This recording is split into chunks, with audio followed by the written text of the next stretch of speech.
Hello दोस्तों, की हालचाल। तो आप आ चुके हैं आपके अपने फेवरेट चैनल टिकट पर, जहां आपको मिलेंगे बहुत सारे important and top MCQs related to your school exams, related to your entrance exams, related to your job exams और बहुत सारी चीज़ों के रिलेटेड आपको एमसीक्यूज यहाँ पे प्रोवाइड किए जाएंगे हर एक टॉपिक के ऊपर।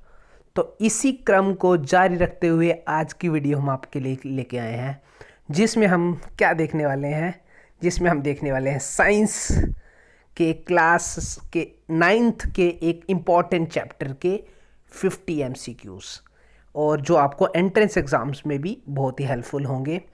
कौन से चैप्टर की हम बात कर रहे हैं? तो हम बात कर रहे हैं मैटर इन आवर सराउंडिंग्स, जो कि एक बहुत इंपॉर्टेंट टॉपिक है। क्लास 9th के सिलेबस का ये पार्ट है, केमिस्ट्री का पार्ट आप कह सकते हैं इसको। और आज इस पे हम ओवरऑल 50 एमसीक्यूज़, इम्पॉर्टेंट 50 एमसीक्यूज़ यहाँ पे हम देखने वाले हैं। तो चलिए गुरु, करते हैं शुरू। तो पहला क्वेश्चन हमारे सामने है, the quantity of matter present in an object, the quantity of matter present in an object is called. किसी एक मैटर के अंदर जो क्वांटिटी पाई जाती है, कोई भी ऑब्जेक्ट का जो मैटर है उसमें जो क्वांटिटी है उसे हम क्या कहते हैं? क्या उसका वेट कहते हैं, ग्राम कहते हैं, मास कहते हैं, डेंसिटी कहते हैं? तो जो भी क्वांटिटी होती है किसी मटेरियल की या मैटर की, उसे हम कहते हैं mass. Mass will be the right option. तो हमारा ऑप्शन नंबर सी हम यहाँ पे टिक कर देंगे। Clear guys? ओके, देखते हैं नेक्स्ट वन। क्वेश्चन नंबर 2 क्या है? तो सेकंड क्वेश्चन हमारा है, which of the following describes the liquid phase, और you can say liquid state. इनमें से कौन सा लिक्विड के बारे में हमें बताता है, लिक्विड स्टेट के बारे में प्रॉपर्टीज बताता है? इनमें से कौन सी चीज लिक्विड की प्रॉपर्टी शो करती है, लिक्विड की डेफिनेशन को फॉलो करता है? तो ये हमें बताना है। तो ऑप्शंस हमारे पास है, it has a definite shape, it has definite shape and definite volume. It has definite shape but not definite volume. It has definite volume but not definite shape, neither definite shape not definite volume. तो liquid phase में जो matter होता है उसमें क्या चीज़ होती है? Definite shape होती है? नो, डेफिनेट शेप नहीं होती। तो ऑप्शन ए, ऑप्शन बी, ये तो कट हो जाएंगे, ये हम डिलीट ही कर देंगे। ऑप्शन डेफिनेट शेप नहीं होती है, तो सी और डी में से हो सकता है। बट जो वॉल्यूम है वो डेफिनेट होती है। पार्टिकल जो हैं वो अपने इंटरमॉलिक्यूलर डिस्टेंस को चेंज नहीं करते। तो हम कह सकते हैं ऑप्शन सी हमारा हो जाएगा the right answer. Option number C, इसको हम टिक कर देंगे। It has definite volume but not definite shape. Hope so आपको ये क्लियर होगा। Next question, question number 3, as of the 1990s scientists have proved the existence of how many states of matter. तो 1990s तक scientist ने कितनी states matter की बता दी थी? तो यहाँ पे हमें पता है हमारे पास 2, 3, 4, 5 स्टेट्स जो हैं वो साइंटिस्ट ने हमें कह दी थी। Option number D, 5 will be the right answer. इसको हम टिक कर लेंगे। हमारे पास स्टेट्स का भी आपको पता है गाइस कि स्टेट्स, दोस्तों आपको पता होगा स्टेट्स कौन कौन सी है जो एक मैटर की हो सकती है। Solid, liquid, gas, then plasma, and fifth one is BEC, Bose Einstein condensate, BEC. Important, एक बार सॉलिड, लिक्विड, गैस का सबको आइडिया है। Then fourth one is your plasma which is a ionized gas. देन उसके बाद आता है बीईसी, बोस आइंस्टाइन कंडेंसेट। तो ये 5 स्टेट्स हैं जो हमारी मैटर की एग्जिस्ट करती हैं। 1990 तक साइंटिस्ट ने ये डिस्कवर कर ली थी। Next question number 4, out of the following which is the densest state of matter. इन दिए गए सभी ऑप्शंस में से कौन सी स्टेट ऑफ मैटर जो सबसे डेंस है, डेंसिटी जिसकी सबसे ज़्यादा है? Solid, liquid, gases, plasma. तो हम सबको पता है कि सबसे ज़्यादा डेंसिटी जनरली सॉलिड्स में होती है, तो सॉलिड्स को हम टिक करेंगे, solids will be the right answer. Option number A को हम यहाँ पे टिक कर देंगे। तो राइट ऑप्शन हमें टिक करना है, यही हमारा लोगो भी है कि choose the correct option and tick it. Okay, चलते हैं नेक्स्ट क्वेश्चन पे। Question number 5, select the one that is not a matter. इनमें से कौन सा मैटर नहीं है वो हमें सेलेक्ट करना है। तो आप देख लें कौन सा आंसर हो जाएगा।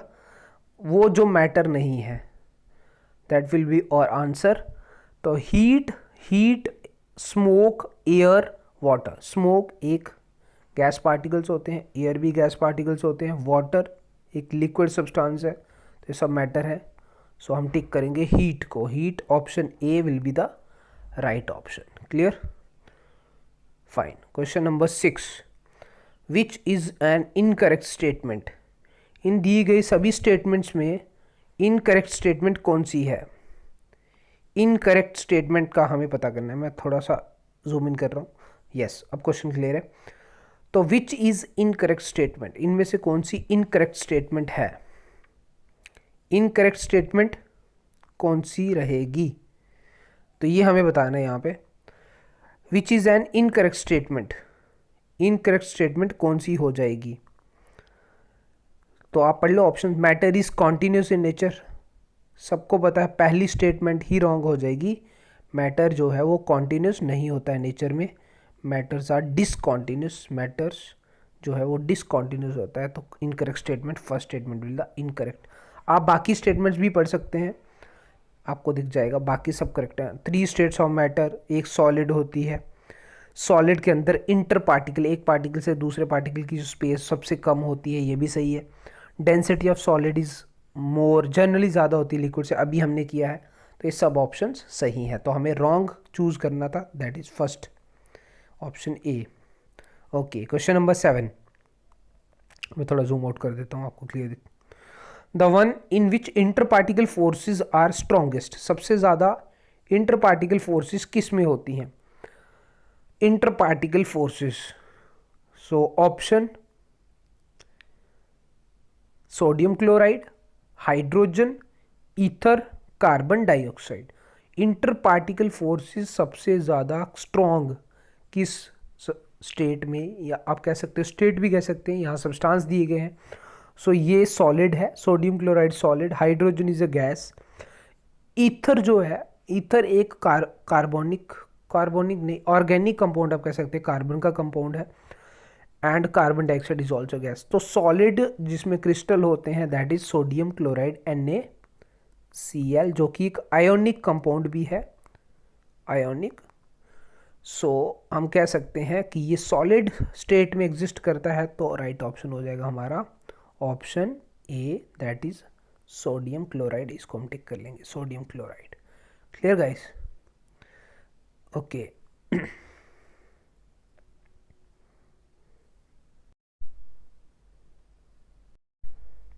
ओके, नेक्स्ट क्वेश्चन हमारा है question number 8, which of the following is not matter. कौन सा इनमें से मैटर नहीं है। ब्लड इज अ मैटर, सबको पता है ब्लड एक मैटर है, यस। मून रॉक, मून पे कोई रॉक है, कोई मटेरियल है, that is also matter. Electron, humidity, you can से humidity is not matter, humidity एक क्लाइमेटिक कंडीशन है, तो ये हमारा राइट ऑप्शन हो जाएगा। ह्यूमिडिटी एक पैरामीटर है, आप कह सकते हैं ह्यूमिडिटी एक मेजर करने का एक पैरामीटर है, तो ये हमारा राइट ऑप्शन हो जाएगा, जो कि मैटर नहीं है। Clear, okay. Next question number 9, the state of matter which consists of super energetic particles in the form of ionised gases. वो स्टेट ऑफ मैटर जिसमें सुपर एनर्जेटिक पार्टिकल्स होते हैं और वो आयोनाइज्ड गैस की फॉर्म में होते हैं, तो हम सबको ये पता है clearly, that is plasma, option number D. Plasma will be the right option, D को हम यहाँ पे टिक करेंगे। प्लाज्मा ऐसी स्टेट है जहाँ पे आयोनाइज्ड गैसेस होती हैं। Next question number 10, the change of liquid into vapour. Liquid to vapour जब हम कन्वर्जन कर देते हैं, जब चेंज हो जाती है एक स्टेट की, लिक्विड से वेपर बनना, तो उसको हम क्या कहते हैं, उसको हम सॉलिडिफिकेशन तो कहेंगे नहीं, तो वेपराइजेशन इसी को कहते हैं।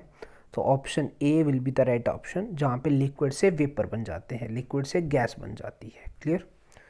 Then which what is the term use to describe the phase change of liquid to gas.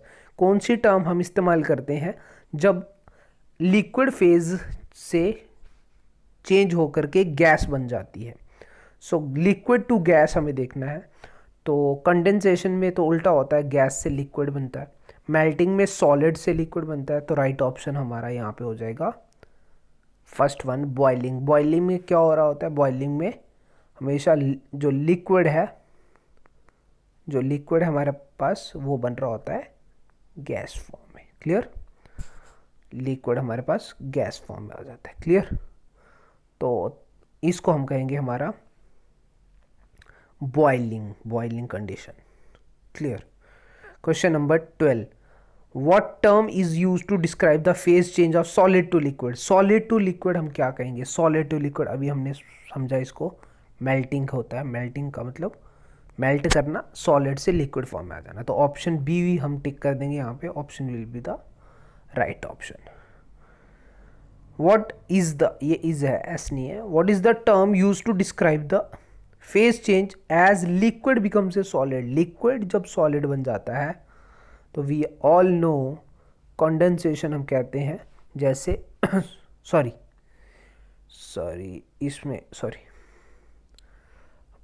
Freezing हम उसको कहेंगे कि जब लिक्विड से क्या बन रहा है, लिक्विड से सॉलिड बन रहा है, liquid becomes solid, that is called freezing. तो फ्रीजिंग वो कंडीशन है, जैसे फ्रीज़र आप सबने सुना होगा, तो पानी वाटर हम लिक्विड स्टेट में लगाते हैं, उससे आइस बन जाती है, तो फ्रीज हो जाता है। Clear. Okay. Question number 14, the process involving the change of state from solid to gas. Solid से डायरेक्टली गैस बन जाना, लिक्विड नहीं बनना, that is called sublimation.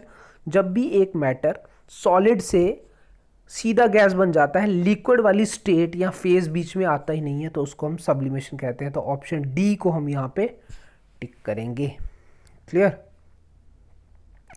15th, which of the following process is known as fusion. इनमें से किस process को, किस चेंज को हम फ्यूजन का नाम देते हैं। तो फ्यूजन सबको पता है, मेल्ट, जब कोई चीज़ सॉलिड होकर के लिक्विड बन जाता है, तो जब सॉलिड मेल्ट होता है और लिक्विड बन जाता है, दैट इज कॉल्ड फ्यूजन। तो option B will be the right option, जिसको हम टिक कर लेंगे। ऑप्शन बी हो जाएगा हमारा, solid to liquid is fusion. Clear. Question number 16, the process of change of liquid state into gases, liquid into gases at constant temperature. Temperature को हम change नहीं करेंगे, लेकिन लिक्विड जो है टेम्परेचर नहीं बदल रहा है, लिक्विड जो है वो हमारा गैस स्टेट में पहुंच गया है, तब हम उसको क्या कह रहे हैं, मेल्टिंग। तो ऑप्शन कट हो जाएगा, मेल्टिंग का कोई स्कोप ही नहीं है यहाँ पे ठीक होने का। मेल्टिंग तो सॉलिड से लिक्विड होता है। फ्यूजन अगेन नहीं रहेगा, या तो बॉइलिंग होगा या तो इवेपोरेशन होगा। लेकिन बॉइलिंग में हम क्या करते हैं, बॉइलिंग में हम, यहाँ पे बात हो रही है एक कांस्टेंट टेम्परेचर की, टेम्परेचर फिक्स रहना चाहिए। तो बॉइलिंग पॉइंट पहुंचाने के लिए तो टेम्परेचर बढ़ाना पड़ता है। तो यहाँ पे हम कह देंगे ये हमारा हो जाएगा right option D, that is evaporation. तो डी को यहाँ पे हम टिक कर देंगे, जो कि बॉइलिंग पॉइंट से बिलो ही पूरा बल्क का जो टेम्परेचर है वो चेंज नहीं होता, सिर्फ सरफेस पे ये चेंज होती है। Clear. Which of these choices will not change the state of matter. इनमें से किस चीज़ के करने से, क्या एक्ट करने से, क्या एक्टिविटी करने से स्टेट ऑफ मैटर चेंज नहीं होगा। टेम्परेचर बदलने से हो सकता है, ये तो रॉन्ग हो जाएगा। क्रशिंग क्रिस्टल, एक क्रिस्टल को अगर आप क्रश कर देंगे तो क्रश करने से स्टेट चेंज नहीं होगी, तो B will be the right option. Pressure से चेंज हो जाता है, हीट बढ़ाने से हो जाता है, so B will be the right option. Crushing a crystal उसकी स्टेट को चेंज नहीं करेगा। Question number 18, in which phase of matter would you expect compound alcohol. किस मैटर के किस फेज में, किस स्टेट में एल्कोहल एग्जिस्ट करता है रूम टेम्परेचर पे। एल्कोहल सबको पता है, तो एल्कोहल जो है, जिसको आप कॉमनली घरों में शराब भी कह सकते हो, तो दारू जिसको आप बोल रहे हो, पंजाब भी ये दारू कहते हैं, तो यहाँ हम कहेंगे लिक्विड स्टेट पे हमारा एग्जिस्ट करता है अल्कोहल, रूम टेम्परेचर पे, नॉर्मल टेम्परेचर पे लिक्विड स्टेट में पाया जाता है। B will be the right option, जिसको हम टिक करेंगे। Clear. Next, in which phenomena water changes into water vapours. Water जो लिक्विड है वो वेपर में बदल जाएगा बॉइलिंग पॉइंट से पहले ही, below its boiling point, boiling point से नीचे, अभी बॉइलिंग पॉइंट नहीं पहुंचा होगा उससे पहले ही। तो इस प्रोसेस को इवेपोरेशन कहा जाता है। Evaporation, A will be the right option. इस फेनोमेनन में लिक्विड गैस बनती है बॉइलिंग पॉइंट पे पहुंचने से पहले ही। क्लियर। Question number 20, the liquid which has the highest rate of evaporation. वो लिक्विड जिसका रेट ऑफ इवेपोरेशन, मतलब रेट मीन्स स्पीड कह लो, इवेपोरेशन बहुत फास्ट होगी जिसमें, that is option A petrol, nail polish remover, water या अल्कोहल। तो हम सबको पता है जो बाइक्स में, गाड़ियों में हमने देखा होगा टैंक जो होते हैं वो tight fit, air tight fit होते हैं ताकि उसमें कोई भी इवेपोरेशन वगैरह ना हो पाए, क्योंकि पेट्रोल बहुत जल्दी क्या कर जाएगा, इवेपोरेट कर जाएगा। तो उसको स्टोर करना बहुत ज़रूरी है, टाइटली पैक्ड रखना ज़रूरी है। तो petrol, A will be the right option. Clear. So question number 21, which one is a surface phenomena. इनमें से कौन सा एक सरफेस का प्रोसेस है जो सिर्फ सरफेस पे होता है, पूरे मटेरियल के अंदर नहीं होता। तो ये हमने पहले भी एक्सप्लेन कर दिया है, इवेपोरेशन सिर्फ सरफेस पे होता है, पूरे बल्क में नहीं होता, पूरे मटेरियल में नहीं होता। बॉइलिंग पूरे मटेरियल के अंदर टेम्परेचर बदलने से होता है। The evaporation of liquid can best be carried out in. किसी भी लिक्विड की इवेपोरेशन सबसे आसानी से, सबसे अच्छे से कहाँ पे हो सकती है? क्या वो फ्लास्क में हो सकती है, चाइना डिश के अंदर हो सकती है, टेस्ट ट्यूब में हो सकती है, बीकर में हो सकती है। तो ये सब बहुत ही एनक्लोज्ड चीज़ें हैं जिसके अंदर पोर्स नहीं है या बहुत कम होंगे, बहुत ही स्मॉल। तो इनमें से किसी से भी इवेपोरेशन का रेट या इवेपोरेशन की स्पीड फास्ट नहीं होगी। चाइना डिश जो जिसमें पोर्स होते हैं, पोर्स मतलब स्मॉल होल्स होते हैं, तो वहाँ पे इवेपोरेशन का रेट अच्छा होगा, इवेपोरेशन बहुत अच्छे से हो जाएगी china dish. So option B will be the right option, जिसे हम टिक करेंगे। Next question number 23, which one will help to accelerate the process of evaporation of a liquid. एक बार मैं जूम इन करता हूँ ताकि आपको थोड़ा क्लियरली दिख जाए। यस, अब आपको क्लियर दिख रहा होगा, खूब सो। Okay, which one will help to accelerate the process of evaporation of a liquid. कौन सी यहाँ पे चीज़ है या एक्टिविटी है जो हम करेंगे प्रोसेस ऑफ इवेपोरेशन को एक्सेलरेट करने के लिए, इवेपोरेशन फास्ट करने के लिए। ओपन चाइना डिश के अंदर, डिश को ओपन रखें, blowing air into the liquid. Open dish रखने से जल्दी होगा, एयर उसमें ब्लो करेंगे तो फास्ट होगा, रनिंग फैन के नीचे रखेंगे तो फास्ट होगा। तो ये सारी चीज़ों से ही इवेपोरेशन का रेट जो है वो बढ़ेगा। तो हम कह सकते हैं D will be the right option, all of the above. सभी यहाँ पे राइट ऑप्शन हैं, all. Okay, question number 24, 0 degree temperature is equal to 0 degree kelvin में किसके बराबर होता है? तो ये हम सबको स्केल्स का पता है, 0 डिग्री सेल्सियस है ये, 0 डिग्री सेल्सियस, सेल्सियस में 0 डिग्री तो केल्विन में 273 केल्विन। तो B will be the right option, जिसे हम टिक करेंगे। Clear. Okay, question number 25, the boiling point of alcohol is 78 degree celsius. Alcohol का बॉइलिंग पॉइंट है 78, केल्विन में कितना होगा? तो अभी हमने पढ़ लिया कि 0 degree kelvin, 0 degree Celsius 273 kelvin के बराबर रहेगा। तो 78 डिग्री सेल्सियस 273 में 78 प्लस कर लो, जितना आ जाएगा that will be the right option. So ये हमारा बन जाएगा आपका 351 kelvin. B will be the right option. Clear. Okay 351 kelvin यहाँ पे हमारा राइट आंसर हो जाएगा इस क्वेश्चन के लिए। 351 केल्विन। 273 में हम 78 को ऐड कर देंगे। नेक्स्ट क्वेश्चन है the boiling point of water on Celsius and kelvin scale respectively is. Celsius वाले स्केल पे और केल्विन वाले स्केल पे बॉइलिंग पॉइंट ऑफ वाटर कितना डिग्री होता है। तो सेल्सियस में जो वाटर का बॉइलिंग पॉइंट होता है वो 100 होता है, तो केल्विन में उससे 273 ज़्यादा आएगा, that is 100 + 273 373। So B option will be the right option. B हम टिक कर देंगे, D will be the right option 100 and 373। Then question number 27, non-reacting gases have tendency to mix with each other। non-reacting gases एक दूसरे से mix हो जाती हैं, tendency होती है मिक्स होने की। इस प्रोसेस को, इस फिनोमेना को क्या नाम दिया जाता है? नॉन रिएक्टिंग गैसेस का एक दूसरे से मिक्स हो जाना। सो इसको हम कहते हैं एफ्यूजन। एफ्यूजन है नॉन रिएक्टिंग गैसेस का एक दूसरे से मिक्स हो जाना। Clear? Effusion process. Next question number 28, which has the least energetic molecules. किसके पार्टिकल्स या मॉलिक्यूल्स में एनर्जी लीस्ट रहती है? मीन्स वो एक जगह से दूसरी जगह मूव इजीली करते नहीं हैं या उनके पास उतनी एनर्जी नहीं है, टाइटली पैक्ड होते हैं, किसी भी तरीके से आप समझ सकते हो। तो दे आर सॉलिड्स। सॉलिड्स के पार्टिकल जो है वो स्टिक रहते हैं एक ही जगह पे, रिजिड कह सकते हो। सॉलिड एक रिजिड मैटर है, तो solid A will be the right option, जिसके पार्टिकल्स क्या रहेंगे हमारे? लीस्ट एनर्जेटिक रहेंगे। Clear? Question number 29, gases can be liquefied bye.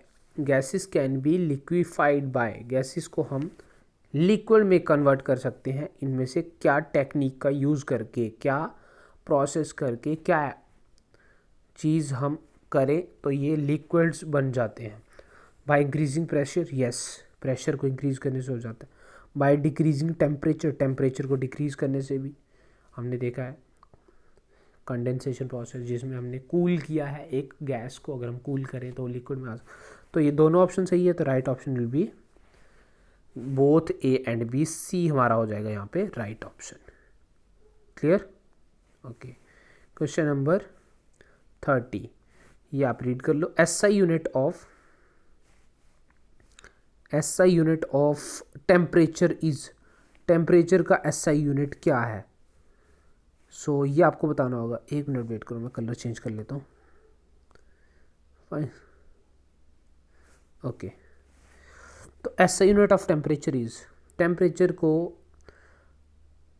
Standard units में लिखना हो तो टेम्परेचर किस में मेजर होता है? तो केल्विन इसके स्टैंडर्ड यूनिट्स है। सो टेम्परेचर का सी हमारा हो जाएगा right option, that is kelvin. Clear? Okay. Next, which one is a sublime substance. इनमें से कौन सा सबलाइम सब्सटेंस है? कलर थोड़ा लाइट हो गया ज़्यादा। Okay wait, which one is a sublime substance. इनमें से कौन सा सबलाइम सब्सटेंस है? Table salt, sugar, iodine, potassium iodide. So sublime substance कौन सा है? हम सबको पता है आयोडीन जो है वो सबलाइम सब्सटेंस है। Clear? What is dry ice. Dry ice क्या है? ड्राई आइस किसका नाम है? Ice having no water of crystallisation, ऐसी आइस जिसके अंदर कोई क्रिस्टल्स नहीं होंगे वाटर के।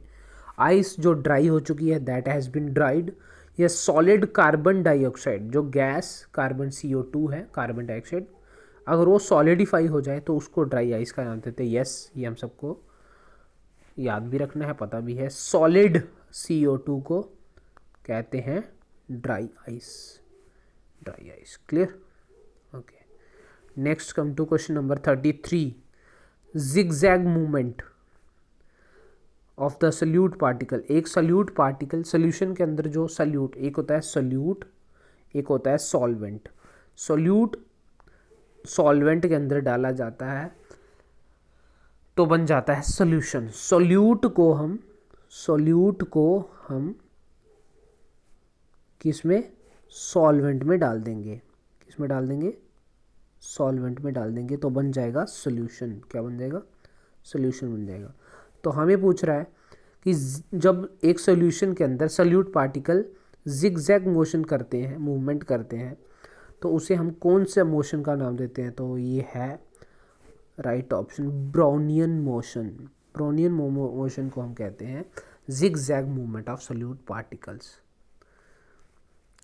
Pressure of air at sea level, air का प्रेशर कितना रहता है सी लेवल पे, अगर हम जाएं सी लेवल पे, रेफरेंस कह लो शुरू में जहाँ से सारी चीज़ें मेजर होती हैं, हाइट्स वगैरह, वहाँ पे एयर का प्रेशर कितना माना जाता है, तो ये 76 mm ऑफ मरकरी Hg, इतना एयर का प्रेशर माना जाता है सी लेवल पे, 76 mm ऑफ Hg। Hg यहाँ पे मरकरी के लिए है। Clear? Okay, next question number 35। Density of substance is defined as, किसी भी सब्सटेंस की डेंसिटी को हम किस तरह से डिफाइन करते हैं, डेंसिटी को किस तरह से लिया जाता है। Okay, density of substance, substance की जो डेंसिटी है वो क्या होती है, तो डेंसिटी होती है mass per unit volume, mass upon volume को ही डेंसिटी कहा जाता है। तो राइट ऑप्शन हो जाएगा हमारा option ratio of mass and volume, product of mass and volume, ratio of mass and temperature, mass and temperature, temperature की बात तो आएगी ही नहीं, मास एंड वॉल्यूम की प्रोडक्ट नहीं होगा, प्रोडक्ट रॉन्ग हो जाएगा। Option A will be the right option, ratio of mass and volume. Clear? Next question number 36। Rate of diffusion depends upon, diffusion rate किस पे डिपेंड करता है, the rate of diffusion, diffusion सबको पता है process क्या होती है डिफ्यूजन, जब पार्टिकल एक जगह से दूसरी जगह हाइयर कॉन्सेंट्रेशन से लोअर कॉन्सेंट्रेशन की तरफ जाते हैं। तो ये किस वजह से हो सकता है, ये टेम्परेचर की वजह से हो सकता है, यस हो सकता है। सरफेस एरिया की वजह से हो सकता है, यस सरफेस एरिया कैसा है, कोई हाई एल्टीट्यूड पे है, कुछ ऐसा कह सकते हैं, यस। तो both temperature and surface area, surface area जो आपका है, एरिया कितना है उस पर भी डिपेंड करता है। अगर एरिया आपका, आप ऐसे कर लो स्टीपी होगा, इस तरह से स्लोपी होगा, तो इसका जो सरफेस का एरिया बनेगा वो कम होगा, तो यहाँ से भी डिफ्यूजन होगी, यहाँ से भी पार्टिकल्स क्या करेंगे, डिफ्यूज़ करेंगे। तो हम कह सकते हैं सरफेस एरिया पे डिपेंड करता है, यस। तो option C will be the right option. Rate of diffusion of gas, एक गैस जब डिफ्यूज़ करती है तो उसका स्पीड या रेट जो है वो इसमें से क्या रिलेशन बनाता है, तो ये directly proportional to density, directly proportional to molecular mass, inversely proportional to the square root of density, और एक और ऑप्शन है हमारे पास, inversely proportional to the square root of its molecular mass. तो मास के साथ रिलेटेड होता है मॉलिक्यूलर मास से, स्क्वायर रूट होता है मॉलिक्यूलर मास का, उससे इन्वर्सली प्रोपोर्शनल, तो inversely proportional to the square root of molecular mass आप कह सकते हैं, molecular mass, that will be the rate of diffusion, rate of diffusion. Okay, so option, which option, D will be the right answer, inversely proportional to the square root of its molecular mass, ये gas के case में हम मान सकते। Question number 38। Select the correct order of evaporation, evaporation का सही order कौन सा है, correct order of evaporation, water है हमारे पास, अल्कोहल है, पेट्रोल है, केरोसिन ऑयल है, इनमें से किसमें सबसे जल्दी रेट ऑफ इवेपोरेशन हाई हो रहेगा, जल्दी इवेपोरेट होने वाला कौन सा है, फिर उससे कम, फिर उससे कम, फिर उससे कम। सो ऑप्शन जो हमें दिए गए हैं, वाटर, अल्कोहल, केरोसिन, पेट्रोल, ये हम सबको पता है, हमने पहले भी देखा था, पेट्रोल सबसे हाई होगा। सो ऑप्शन ए में पेट्रोल लास्ट में दिया है तो ये कट हो जाएगा। ऑप्शन बी में पेट्रोल सेकंड पे है, अल्कोहल से फास्ट होता है, तो ये भी कट हो जाएगा। सो ये ऑप्शन तो डिलीट हो जाएंगे।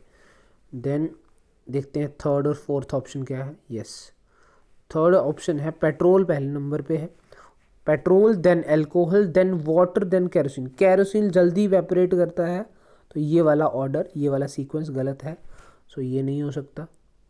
तो right option will B option D, D will be the right option, जिसमें पेट्रोल है, अल्कोहल है, केरोसिन है, देन वाटर है। क्लियर। नेक्स्ट चलते हैं क्वेश्चन नंबर 39 पे। All gases will occupy zero volume, सभी गैसेस जो है उनका वॉल्यूम ज़ीरो हो जाएगा, जहाँ कोई वॉल्यूम नहीं ऑक्यूपाई करेंगी, ज़ीरो वॉल्यूम ऑक्यूपाई करेंगी जब उनका टेम्परेचर कितना पहुंचा दिया जाता है। तो जब उनका टेम्परेचर कितना पहुंचा देंगे तो ज़ीरो वॉल्यूम ऑक्यूपाई करेंगे। सो इसका राइट आंसर हो जाएगा हमारा ऑप्शन डी, 0 डिग्री सेल्सियस। जब 0 डिग्री सेल्सियस पे हम गैसेस को पहुंचा देते हैं तो उनका वॉल्यूम जो है वो हमारा हो जाता है ज़ीरो वॉल्यूम। एक gas which obeys the gas laws, एक ऐसी गैस जो गैस के लॉज, केमिस्ट्री के अंदर कुछ लॉज हैं गैस के ऊपर स्पेसिफिकली, वो गैस के जो लॉज हैं जैसे एवोगैड्रोज लॉ, जैसे बॉयल्स लॉ, गै-लुसैक्स लॉ, ये सब लॉ हैं, कुछ ऐसे लॉज हैं। इन लॉज को जो गैस ओबे करती है उसे हम कौन सी गैस कहते हैं, तो that is called ideal gas. Ideal student कौन सा होता है, एक आइडियल टीचर क्या होता है, जो पूरी तरह से जिसमें है वो काम करेगा। तो जो पूरी तरह से सभी लॉज को फॉलो करेगी उसको हम कहेंगे ideal gas. So option A को हम टिक कर देंगे, वो हमारा राइट आंसर हो जाएगा। Clear. Equal volume, question number 41 है, equal volume of all gases, सभी वॉल्यूम, सभी गैसेस का वॉल्यूम इक्वल हो जाएगा। टेम्परेचर और प्रेशर की कंडीशंस सिमिलर होनी चाहिए, सेम होनी चाहिए लगभग। Contain equal number of molecules, अगर गैसेस का वॉल्यूम इक्वल लिया जाए, equal volume of all gases, सभी गैसेस का वॉल्यूम इक्वल लें तो उनके अंदर नंबर ऑफ मॉलिक्यूल्स भी इक्वल आएंगे, अगर टेम्परेचर और प्रेशर जो है वो चेंज नहीं हो रहा है, वो सेम है। सिमिलर कंडीशंस है टेम्परेचर और प्रेशर की। तो equal volume of all gases, सभी गैसेस का इक्वल वॉल्यूम लेने पे उनके मॉलिक्यूल्स भी बराबर होंगे। ये स्टेटमेंट किसके द्वारा दी गई है, ये स्टेटमेंट है एवोगैड्रो के द्वारा, एवोगैड्रो। सो एवोगैड्रो ने ये स्टेटमेंट दी है कि नंबर ऑफ मॉलिक्यूल्स भी उतने ही होंगे जितने हमारे पास क्या है, अगर हम वॉल्यूम है उतनी इक्वल लें तो इक्वल नंबर ऑफ मॉलिक्यूल्स आएंगे, प्रेशर और टेम्परेचर कांस्टेंट रहना चाहिए, सिमिलर रहना चाहिए। बॉयल्स लॉ क्या कहता है, बॉयल्स लॉ की स्टेटमेंट क्या है, इनमें से बॉयल्स लॉ क्या है, pressure of gas is directly proportional to the temperature, volume is directly pressure of gas is inversely proportional to the volume of temperature, volume is directly proportional to the temperature at constant pressure, none of the above। तो guys ये एक simple statement है, इस statement को मैं कहूँगा आप Boyle's law की जो स्टेटमेंट है, सिंपल स्टेटमेंट, इस स्टेटमेंट को आप सीधे गूगल पे सर्च कर लें, वहाँ पे आप थोड़ा सा रीड करें, और इस बॉयल्स लॉ की कुछ स्पेसिफिक केसेस भी हैं। टेम्परेचर को कांस्टेंट किया जाए तो किसके प्रोपोर्शनल आएगा, वॉल्यूम, वॉल्यूम, प्रेशर, टेम्परेचर, ये तीनों चीज़ें आपस में किस तरह से रिलेटेड है आप ये भी जानें। सो ये क्वेश्चन आपको कमेंट बॉक्स में आंसर कर देना है कि इसका कौन सा राइट ऑप्शन है, बॉयल्स लॉ की स्टेटमेंट क्या है। तो ये क्वेश्चन मैं आपको होमवर्क के लिए छोड़ रहा हूँ, एक क्वेश्चन आपके लिए मैं छोड़ रहा हूँ। जो क्वेश्चन बहुत ही ईजी सीधे सीधे दिया गया है वो मैं आपके लिए छोड़ देता हूँ, इसमें आपको और भी इन्फॉर्मेशन मिल जाएगी, थोड़ा सा आप इसके बारे में सर्च कर लें। क्वेश्चन नंबर 43 पे हम चल रहे हैं, तो 42 का आंसर आप मुझे कमेंट बॉक्स में कर देना। Select the one that when used would be considered as best condition for liquefaction of gas. Select the one, इनमें से वो सेलेक्ट करें, व्हेन यूज्ड, जब उसको हम करेंगे तो उसको माना जाएगा एक बहुत ही अनुकूल क्या condition for liquefaction of gas, हमें गैस की लिक्विफिकेशन करनी है तो उसके लिए सबसे अनुकूल जो हमारी कौन सी कंडीशन है, सबसे अनुकूल, सबसे फेवरेबल कंडीशन कौन सी है, बेस्ट कंडीशन गैस को लिक्विफाई करना है, मतलब हमें गैस से लिक्विड बनाना है। तो क्या हमें टेम्परेचर को इंक्रीज़ करना पड़ेगा, नो, पहला ऑप्शन तो गलत है। डिक्रीज द प्रेशर, प्रेशर को डिक्रीज करना पड़ेगा, नो, प्रेशर तो इंक्रीज करना पड़ेगा। सो पहले दो ऑप्शन तो रॉन्ग है। नेक्स्ट हमारा है ऑप्शन सी जो हमारा है that is increasing the pressure decreasing the temperature. Pressure increase करें और टेम्परेचर को डिक्रीज करें। प्रेशर को इंक्रीज करेंगे गैस लिक्विड बनेगी, यस। टेम्परेचर को डिक्रीज, तो राइट ऑप्शन हो जाएगा हमारा option number C. C will be the right answer. ये गैसेस को लिक्विफाई करने का एक प्रोसेस हो सकता है। Question number 44, the property of flow is unique to fluids. कि जो फ्लूइड्स होते हैं वो हम कौन से मैटर को, मटेरियल को मानते हैं जो फ्लो करते हैं, जो किसी सरफेस पे, किसी मीडियम पे, मीडियम के अंदर फ्लो करेंगे। Which one of the following statements is correct. दी गई स्टेटमेंट में से कौन सी सही स्टेटमेंट है? क्लियर? ओके, तो यहाँ पे हमारे पास कौन सी स्टेटमेंट सही है? The property of flow is unique to fluids. तो ऑप्शन है only gases behave like fluids, only gases and solids behave like fluids, gases and liquids behave like fluid, only liquids are fluids. देखो gas भी जो है वो भी flow करती हैं, लिक्विड जो है वो भी फ्लो करते हैं। ओनली गैसेस रॉन्ग हो जाएगा, गैसेस एंड सॉलिड तो नहीं करते तो ये भी रॉन्ग हो जाएगा। Gases and liquids behave like fluid, yes ये हमारा राइट आंसर है। इस ओनली लिक्विड नहीं है, तो ऑप्शन सी हमारा हो जाएगा right answer. Clear? Next question number 45, during summer, गर्मियों के दिनों में, water kept in an earthen pot. पानी जो है वो मिट्टी के बर्तन में रखा जाता है और वो बिकम्स कूल, ठंडा हो जाता है। घड़े में रख दो, है ना। Because of the phenomenon of, किस प्रोसेस की वजह से ऐसा हो रहा है या होता है? डिफ्यूजन, ट्रांसपीरेशन, ओसमोसिस और इवेपोरेशन। तो इवेपोरेशन की वजह से ही हमारा जो पोर्स होते हैं, अर्थन पॉट के अंदर पोर्स होते हैं, तो ड्यू टू हीट वो गर्म होने की वजह से इवेपोरेट होता है और जो हीट है वो बाहर निकल आती है, जिसकी वजह से पानी जो है वो ठंडा हो जाता है। तो राइट ऑप्शन, ये रॉन्ग हो जाएगा, ये रॉन्ग हो जाएगा। Right option will B evaporation, option number D. इसको हम टिक करेंगे। नेक्स्ट चलते हैं क्वेश्चन नंबर 46 पे। Which condition out of the following will increase the evaporation of water. इनमें से कौन सी कंडीशन है जो इवेपोरेशन को का रेट इंक्रीज कर देगी, पानी की इवेपोरेशन को इंक्रीज कर देगी? Increase in temperature, decrease in temperature, less exposed surface area of water, surface area को कम कर दो, एक्सपोज नहीं करो ज़्यादा, या कॉमन सॉल्ट ऐड करने पे। हमें इंक्रीज़ करना है तो टेम्परेचर को बढ़ाएंगे, टेम्परेचर को डिक्रीज़ करेंगे, सरफेस एरिया को कम करेंगे, या कॉमन सॉल्ट ऐड करने पे। तो पहला ऑप्शन हमारा सही हो जाएगा। टेम्परेचर को अगर हम बढ़ा देते हैं तो टेम्परेचर बढ़ने से जो सरफेस है वो हीट होगा, जल्दी हीट अप होगा, तो जल्दी जो है वेपर्स बनेंगे, इवेपोरेशन फास्ट हो जाएगी। Question number 47, question number 47 is the boiling points of diethyl ether, acetone and butyl alcohol. कुछ सब्सटेंसेस हैं जो कि मोस्टली क्या है, ये सारे के सारे ऑर्गेनिक कंपाउंड्स, कार्बन के बने हुए कंपाउंड्स हैं। कार्बन में मेन जो है वो कॉन्स्टिट्यूएंट है या मेन कंपोनेंट कह सकते हो, कार्बन है। ये सारे जितने भी सब्सटेंसेस हैं इन सब के बॉइलिंग पॉइंट आपको डिग्री सेल्सियस में दे रखे हैं। आपको बताना है केल्विन पे कितना आएगा। तो सेल्सियस से ये हम सबको पता है, सेल्सियस में दिया हुआ है 273 ऐड कर लो तो हम पहुंच जाएंगे कहाँ? केल्विन में।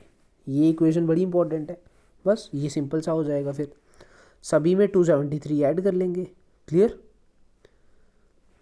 तो क्या बन जाता है 35 में 273 ऐड करने पे जितना आता है वो आप देख लें। 35 273 ऐड करें कितना आ जाता है हमारा, ये आ जाएगा 308। सो राइट ऑप्शन हमारा, ये तो रॉन्ग हो गया, ये भी रॉन्ग हो गया। So first can be the right option. Second दोनों का 329 है, ये तो सेम ही है। तो थर्ड चेक कर लेते हैं। थर्ड ऑप्शन क्या दिया हुआ, 118 डिग्री, 118 और इसमें 273 आप ऐड कर लेंगे तो ये कितना हो जाएगा, 8 3 11 1 9 and 3 391 will the right option. तो ये हमारा हो जाएगा right answer, option number C. Option C हमारा हो जाएगा राइट ऑप्शन, जिसको हम टिक कर लेंगे। क्लियर? ओके, नेक्स्ट चलते हैं क्वेश्चन नंबर 48 पे।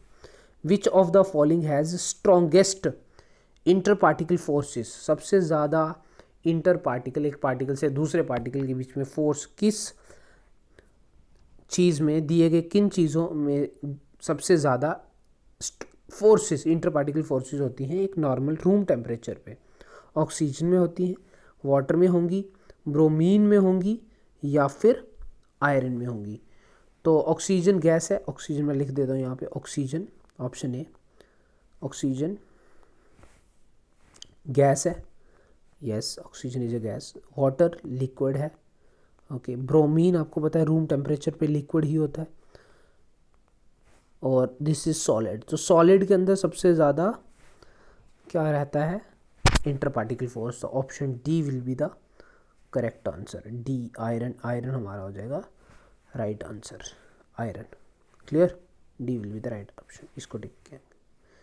Next question number 49। Which of the following phenomena would increase on raising the temperature? इनमें से कौन सा टेम्परेचर के बढ़ाने पे कौन सी प्रोसेस फास्ट होने लगेगी, कौन सी तेजी से प्रोसेस चलेगी? Diffusion, evaporation, diffusion, yes diffusion fast हो जाती है। Evaporation, compression of gases, no. तो ये रॉन्ग हो जाएगा हमारा। कौन सी प्रोसेस जो है, कंप्रेशन तो नहीं होगी ना, कंप्रेशन नहीं होती है हीट के बढ़ने से या फिर टेम्परेचर के राइज करने से, तो ये रॉन्ग हो जाएगा। अगेन यहाँ पे भी आ रहा है कंप्रेशन, तो ये भी रॉन्ग हो जाएगा। अब थर्ड चेक करते हैं, इवेपोरेशन फास्ट होगी, डिफ्यूजन फास्ट, एक्सपेंशन होती है, यस एक्सपेंशन होती है, तो option C will be the right answer. Temperature raise करने पे, टेम्परेचर बढ़ाने से, टेम्परेचर के इंक्रीज होने से एक्सपेंशन होती है, सो राइट आंसर हो जाएगा हमारा सी। क्लियर? क्वेश्चन नंबर 49 के बाद 50th जो कि लास्ट क्वेश्चन है आज का, तो इसको ध्यान से पढ़ेंगे एक बार। A few substances are arranged in the increasing order of forces of attraction between their particle. तो कुछ चीज़ें यहाँ पे दी गई हैं जिनके फोर्सेस ऑफ अट्रैक्शन, पार्टिकल के बीच में जो फोर्स ऑफ अट्रैक्शन है उनके इंक्रीजिंग ऑर्डर में उन्हें अरेंज करना है। तो कौन किया गया भी है arrangement? Which of the following represents a correct arrangement? सही अरेंजमेंट किस में दिया गया है इंक्रीजिंग ऑर्डर का? फोर्सेस ऑफ अट्रैक्शन सबसे कम, फिर उससे ज़्यादा फोर्स, फिर उससे सबसे ज़्यादा फोर्स ऑफ अट्रैक्शन लास्ट वाले में होनी चाहिए। तो पहला ऑप्शन जो हमें दिया गया है उसमें है वाटर, देन है एयर। तो वाटर लिक्विड है, ये गैस है, तो इसमें तो ये ऑर्डर रॉन्ग हो जाएगा। सबसे पहला आना चाहिए था हमारा, सबसे पहले आना चाहिए था गैस, उसके बाद आना चाहिए था, देन उसके बाद आना चाहिए था लिक्विड, देन उसके बाद आना चाहिए था सॉलिड। सॉलिड में सबसे ज़्यादा फोर्स ऑफ अट्रैक्शन होगी, तो ये जहाँ पे भी सीक्वेंस बनेगा वो राइट हो जाएगा। क्लियर? तो ये सेकंड ऑप्शन अगर हम देखें ध्यान से, गैस है, सॉलिड है, फिर लिक्विड है, तो ये भी wrong. Then question option number C and D check कर लेते हैं। ऑक्सीजन गैस है, वाटर लिक्विड है, शुगर सॉलिड है, तो ये हमारा हो जाएगा right option, option number C will be the right answer, increasing order of force of attraction. Okay, तो thank you guys, thank you दोस्तों, हैव ए गुड टाइम। मज़ा आया होगा आपको ये वीडियो देख करके, और आपको बहुत ही इंपॉर्टेंट MCQs लगे होंगे ये, जो कि हमारे matters in our surrounding chapter के इम्पॉर्टेंट MCQs थे। इसी तरह की वीडियोस आपको डेली मिलती रहेंगी, ये मेरी आपसे गारंटी है। और आप हमारे चैनल के साथ जुड़े रहें। अगर आपने सब्सक्राइब नहीं किया तो आप सब्सक्राइब भी कर सकते हैं, अगर आपको अच्छा लग रहा है, अगर आपको लग रहा है कि बेनिफिशियल है। तब तक के लिए जय हिंद।